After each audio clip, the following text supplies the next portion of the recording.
Guys, dati mga listener Mami, sa stasyon DYHP. Kuya Yung mga Ricky, pangalan nyo. ato ang mga listener diri Kuya Ricky. Gisuwat ang ilang mga Kuya Ricky kay para i-appeal sa mga aso ni Kuya Juliet. Okay. Mo tubag sila atong pangutana. Okay. Atong pangutana nga, o spirit paas maya, o spirit katon di morot.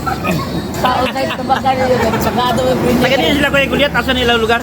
Giwanon, Barili. Ha? Giwanon, Barili. Giwanon guys, taga Giwanon, Barilin sila guys, no? Pirmi lang maminaw sa stasyon DYHP. Mo answer ko siya Kuya Ricky sa paas maya, o spirit katon di morot. Paggabi. Kay gusto din. Oh, yung kapag tumbang sila guys, ako na yung Gcash or diba, i-load, no? Nanay Lord, 300. Ayay. So, iyo nagsuwat kaya basaw na ni Kuya. Madungo ni Kuya sa kabuan pa. Mga sunod si Mana ba? Sa semana. Mande.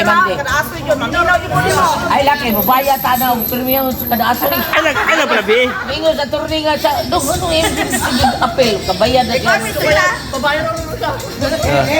Okay. Batay ka do. Basta mao na to, tabagan. Ana.